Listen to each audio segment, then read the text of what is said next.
I met Julian Carter in the most ordinary way.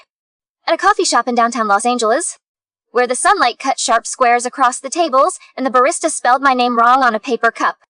I was 17, tired from SAT prep classes, and furious at the world for reasons I could not name. He was 18, leaning against the counter like he owned gravity itself, his jacket torn at the sleeve, his grin a little reckless. When his eyes met mine, it felt like the city exhaled. We were not supposed to know each other. My brother, Daniel, had sworn a kind of loyalty to his best friend Marcus, Julian's cousin. And Marcus's family hated mine with the kind of rage that tastes old, like rust in water pipes. They said my parents cheated them on a business deal years ago, that we stole customers, that we were liars. My mother told me to stay away from those Carters. She said their blood was bad luck. But Julian did not look like bad luck. He looked like every song on the radio in summer. He looked like the part of yourself you do not know is missing until someone shows you. He handed me my drink before the barista could call out Mei instead of May. He glanced at the name and lifted an eyebrow. Mei with an E and I. He said, "Pretty." His voice carried a California drawl softened by long vowels and laughter. "Julian," he added, tapping his chest, "like the apple pie city. But I can tea bake." I tried to smile without admitting anything to my body. "I am more of a dumpling person," I said. "Pie is overrated." He laughed, and the sound made the barista stop steaming milk for half a heartbeat. We talked about small things that felt large because they were ours. He told me he worked part-time at his uncle's auto shop in Boyle Heights. I told him I tutored kids in algebra I and listened to podcasts about people solving crimes in towns with only one traffic light. We traded names of favorite streets to drive at midnight. We discovered we both loved the bright, lonely hum of the 710 when the Sims thinned out and the refineries glowed like alien cities. Then he asked for my number. My hand hesitated over the napkin. I thought of Daniel, of Marcus, of my mother's tight mouth when certain last names were mentioned. I thought of the first time I heard the story. My parents had run a small food shop in East Ella, next to a tiny tire place owned by the Carters, a city inspector and a roomer, a complaint filed under someone's name, an explosion of rent and a lease that suddenly vanished. We moved. We rebuilt. We survived. They survived too, only on the other side of our story. I wrote my number and slid it across the counter like something fragile. He took it like a vow. The first text came that evening. It was a photo of the sky over the 6th Street Viaduct, a smear of tangerine and smoke. He wrote, "Looks like a bruise healing." I replied, "Or warning flare." We did not stop texting until the moon was a white fingerprint on the bedroom window and my phone burned my palm. I fell asleep with my heart somewhere in a city I had not yet driven to. We met in places where no one knew our last names. Parking lots behind closed supermarkets.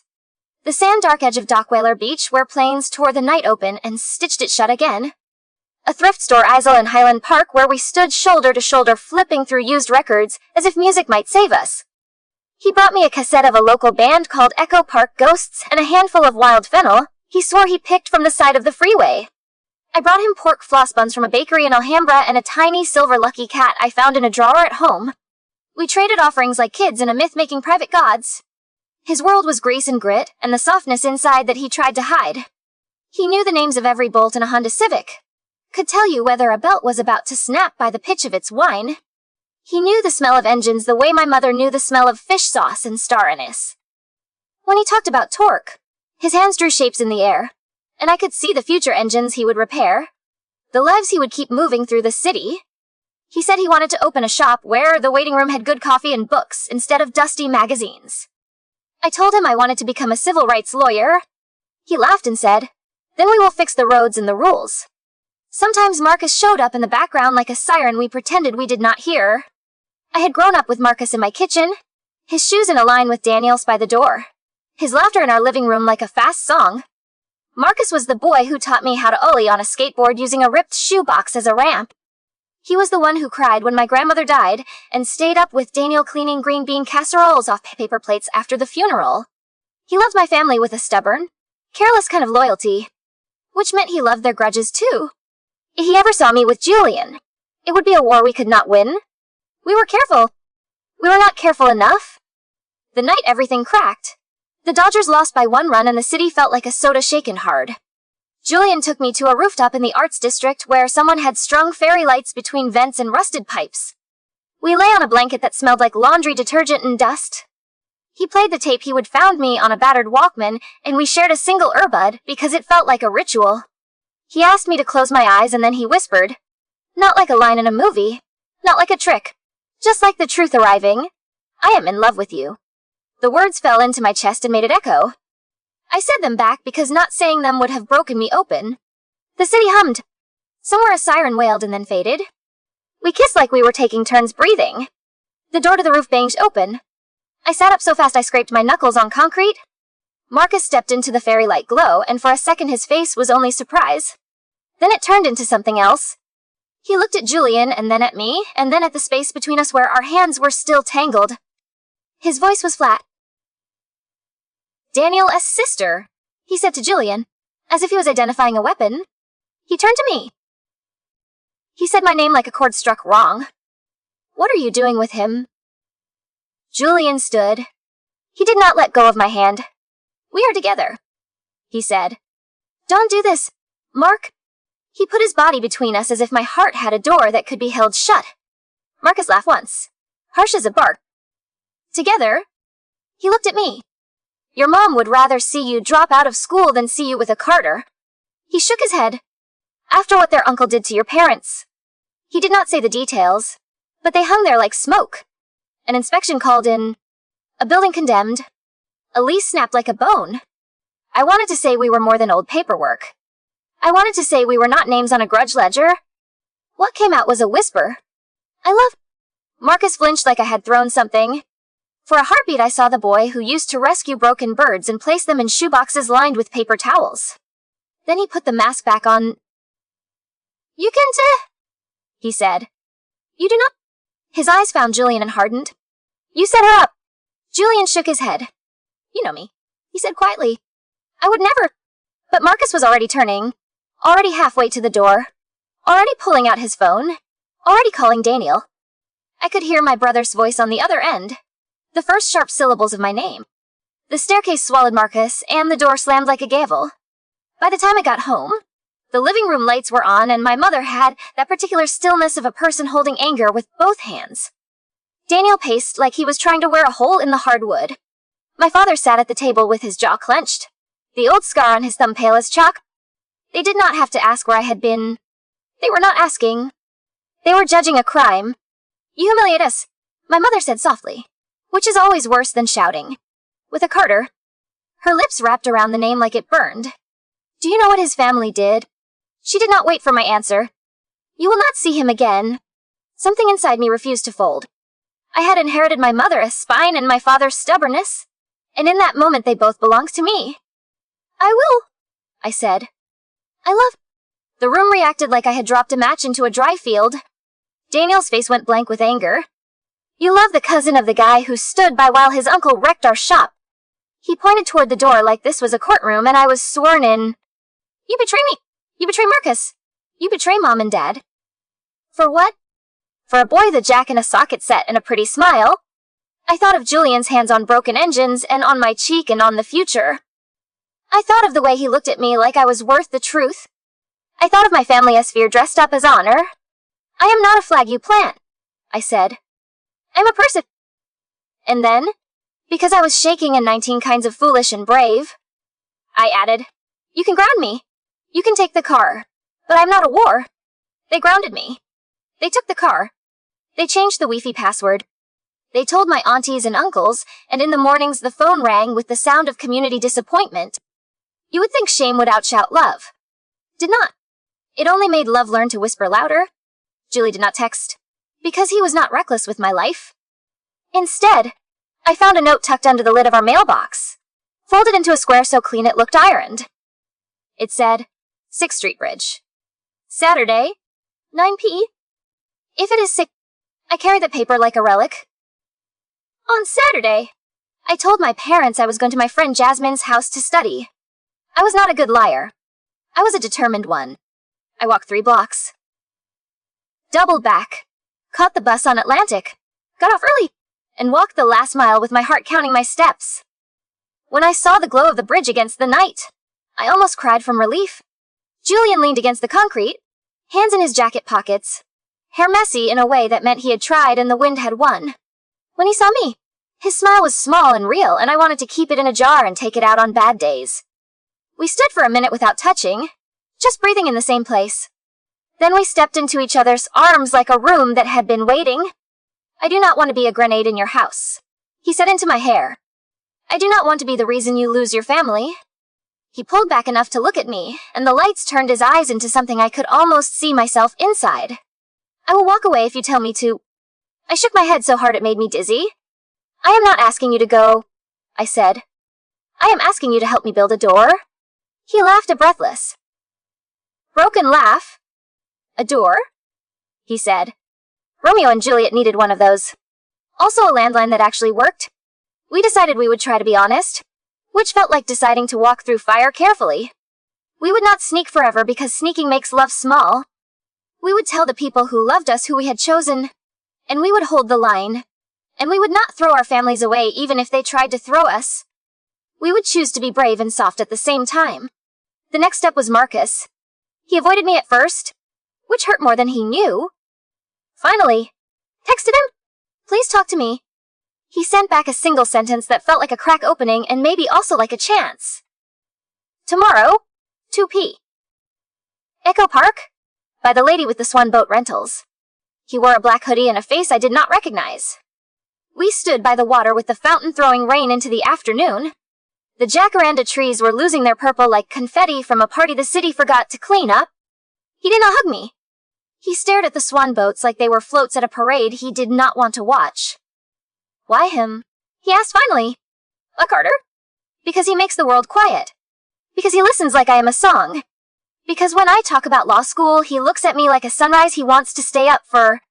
Because his uncle is not his whole bloodline any more than our aunt who married a scammer defines us. I did not say all of that, I said. Because he is good, I said. I said. Because you taught me to pick my own team. Marcus' mouth twitched like he hated the truth being right there. He rubbed his face with his hands and let out a sound that was not quite a laugh. Daniel is going to lose it, he said. But I am not going to be the guy who makes you choose between me and your heart. He glanced sideways at me. Don't make me regret this. I wanted to hug him, to tuck my head under his chin like when I was 10 and he had pushed me on a swing until I almost saw the sky upside down. I did, I said. Thank you, I said. I want tea. The hard part was still ahead. My parents did not keep grudges like hobbies. They kept them like heirlooms. They took them out on holidays. They polished them. They handed them to their children. The day I brought Julian home, the house felt like a room where lightning was about to start living. He wore a clean button-down and the jacket with the torn sleeve stitched up. He held a bag of oranges from a friend's tree and a box of almond cookies from an old bakery in Chinatown. He stood like someone waiting for a verdict and refusing to run. My mother looked at him and saw the whole Carter family at once. My father looked at him and saw a boy. Daniel looked at him and saw me. There was a second when time waited to see what kind of people we would be. Julian bowed a little, almost shy, and said, Ooh. Thank you for letting me in your home. He spoke carefully, every syllable like it belonged to a promise. He said, my uncle did harm to your family. He did not say if or maybe or allegedly. He said, what he did was wrong. He said, it was not me, but it is mine to acknowledge. He said, I am not asking you to forget. I am asking you to know me anyway. Silence did a long slow dance in the room. My mother's hands were shaking so slightly you could only see it if you had watched her hands your whole life. My father's scar looked wetter than usual. Daniel's jaw unclenched and clenched. What broke the moment was my grandmother's photograph falling forward from the mantel with a tiny papery sound. My mother turned and fixed it, and when she turned back her eyes were wet. She said, in a voice that made me ache, we do not eat oranges before dinner. Then she reached for the cookies and said, but cookies are okay. It was not forgiveness. It was not acceptance. It was a door creaking open on rusty hinges. We walked through and tried not to make too much noise. The months after were a slow battle fought with quiet weapons. I went to school and argued on the debate team about voting rights and bail reform and why words mattered. I volunteered on weekends at a legal aid clinic in Koreatown and watched people fold their lives into manila folders and hand them to strangers. Julian saved his paychecks and bought a secondhand tool chest with drawers that slid like secrets. He took night classes in small business accounting and cursed at spreadsheets like they owed him money. We watched the Dodgers lose and win and lose. And we learned how to make peace with the things we could not fix. Sometimes the past tried to reclaim the room. At a street fair in Monterey Park, we ran into Julian's uncle. He wore a baseball cap pulled low and a smirk that looked like it had been sculpted by years. He said, "So this is the girl?" He said, "Careful, son. Her family does not forget." Julian stood straighter. He said, "They remember correctly." He took my hand. His uncle scoffed and moved on, but not before spitting on the ground near our shoes. The spit missed. The intention did not. We stood very still until the music from the next booth drowned out the sound of my breath. There were good days, too. Solid as well. My mother taught Julian how to fold dumplings so they looked like little moons with crimped edges. He tore 2 of them and she clucked her tongue and then softened, guiding his fingers with hers. My father refused to talk to him about cars because it felt too easy. And then one afternoon they were both under the Civic arguing about catalytic converters like men who had discovered a country in common. Daniel took longer. It was not about Julian. It was about losing the version of me he had protected by being loud and stubborn and always 10 steps ahead. Eventually he said, "He hurts you. I will ruin him." I said, "He wouldn't he?" Daniel said, "Then we are fine." We were not fine. We were family. I wish I could say the rest was simple. That love straightened everything that had been bent. Did not. College applications loomed. Money was tight in a way that made everything else tight with it. A storm knocked out power for 2 days, and the food in the restaurant fridge spoiled, and my parents guarded their frustration like it might bite if they let it loose. Julian's car got stolen outside an all-night taco stand, and he found it a week later stripped down to bone. He called me at 3 from the curb, and I drove to him, and we sat on the hood of my Civic eating cold French fries and naming the parts that were missing like saints we wanted to resurrect. On graduation day, the sky was an enormous, generous blue. My mortarboard itched. My mother cried and pretended she was not. Julian stood at the edge of the stadium with grease still under his fingernails because he had changed someone's oil on the way. He held a single sunflower, large as a sun, ridiculous and perfect. When I walked across the stage, I could hear him whistle even though he was not supposed to whistle, and I smiled even though I was not supposed to smile. After, in the parking lot, he spun me once like a movie forgot and then put me down quickly, 'cause real life knows better than to make you dizzy in a crowd. I got into Uckervine with a decent scholarship and a stack of loans that looked like a staircase I would climb slowly for years. Julian signed a lease on a 1-bay garage off Whittier Boulevard that used to be a space for storage and maybe small dreams. He painted the walls white and put a plant in the corner and a coffee maker on a shelf, because he had promised himself the waiting room would be a place you wanted to wait. He called it bridge and bolt. He said bridges were for crossing and bolts were for holding. He said the name like a prayer. On the first day of fall classes, I woke before the sun and drove to a vine with a thermos of tea and the radio low. The freeway was a river of headlights. I felt like a dot moving on a large, complex map. I thought of the girl who stood on a rooftop under fairy lights and chose to be the kind of person who opens doors. I thought of the boy who learned how to apologize for a history that was not his and then went to work anyway. I parked in a lot that smelled like eucalyptus and new pencil shavings. I texted Julian a photo of my student ed. He texted back a photo of his open garage with a handwritten open sign taped to the glass. We were both beginning. The world did not bless us or curse us more than it blesses or curses anyone. It gave us bills and sunsets and a flat tire at the worst possible moment. It gave us the day my mother finally said Julian's name without flinching. It gave us the night we fought about nothing and made it into something, and then learned how to say I am sorry like we meant it. It gave us a stranger's car that would not start until Julian listened. Really listened. And found the small loose wire under the fuse box like a secret waiting to be told. It gave me a professor who stared me down and said, "Speak up." The courtroom one to be kind to your silence. And me learning to love the microphone of my own mouth. Sometimes, after long days, we drive to the 6th Street Bridge. We park where we can and walk to the center and lean over the rail to look at the river pretending to be a river. The city hums around us. We talk about the old feud that flares up sometimes in family stories when the tea gets strong and the night gets long. We talk about the way love does not erase what happened but refuses to make a shrine to bitterness. We talk about the version of Romeo and Juliet where the letter arrives on time, where Friar Lawrence has better wifey, where two kids do not die to teach a town how to feel. We talk about how we are nobody's lesson. We are ourselves. One evening in winter, after a rain that made everything smell rinsed, Marcus showed up at Bridge and Bolt with a dented Corolla and a sheepish grin. He said, "I hit a trash bin trying to avoid a raccoon." He said, "Don't tell Daniel I got outmaneuvered by a raccoon." Julian laughed and said, "Bring in." They worked side by side until the dent was less like a wound and more like a memory.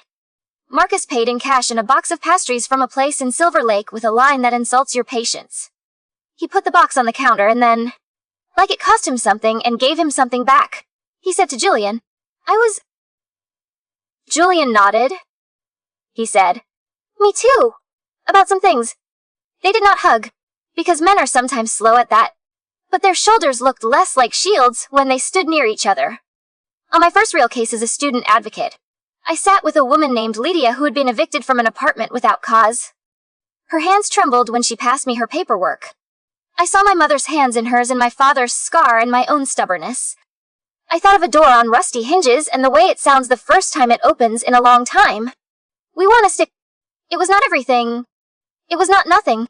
When I told Julian, he brought me a carnitas burrito wrapped in foil and kissed my forehead and said, "You are building bridges." I said, "And you are tightening bolts." We said it like it was all one job. At our first anniversary, we did not go anywhere fancy. We bought tacos from a truck behind a laundromat and ate them in the back of the shop, while a portable fan tried and failed to move the August heat. We made a list of every impossible thing we had done and laughed at ourselves for thinking none of it would be possible. We promised to keep choosing even when choosing felt like work. We promised to keep our hands open. We promised to forgive ourselves when we failed at our promises and try again the next morning. Sometimes, late, when the city is an animal breathing slow, I lie awake and listen to the small sounds of our apartment. The refrigerator hum. The distant train. Julian's breathing turning into the beginnings of a snore and then catching itself before it becomes a full commitment. I think of the version of our story my mother will tell at holidays 5 years from now. How the girl she raised brought home a boy with the wrong last name and the right heart. How forgiveness tasted like almond cookies dipped in tea on a Tuesday when no one expected anything to change. How the family that hated us once ordered oil changes at Bridge and Bolt because it turned out Julian's coffee was very good. How, when my grandmother's photograph tilted again, it was because Daniel had slammed the door in a hurry to catch a Lakers game. Not because the universe needed to underline a point. We are not a tragedy. We are not saints either. We are two kids who met in a coffee shop and refused to be only our last names. We are the quiet decision to show up for dinner even when dinner is tense. We are the loud decision to keep loving in a city that grinds its teeth and calls it traffic. We are a bridge that holds. We are the bolt that keeps it steady. On the night before I take the LSAT, I cannot sleep. Julian drives us to the ocean and we stand where the sand is cold and the water is black silk. He wraps his jacket around my shoulders. The wind smells like salt and airplane fuel and somebody spawned fire. He says, "Remember the first time?" I say, "I was afraid." He says, "Me too." We watch a plane lift its lights into the dark. We watch it become small and then gone. We stand there until the tide creeps over our shoes and we laugh and run back and our socks squish, and we are ridiculous and we are alive. On the way home, he reaches for my hand at a red light. "Whatever happens," he says, "we keep building." The light turns green and the car behind us honks and we laugh and we go. The city opens in front of us like a map we are still learning how to read. We take the route we know, and when we have to, we find another. We do not ask the past for directions. We listen to the hum of the engine and the sound of our names said by the person who loves us. We carry cookies to dinner. We share oranges in the morning after. We fix what we can. We forgive what we cannot. We live here. We choose.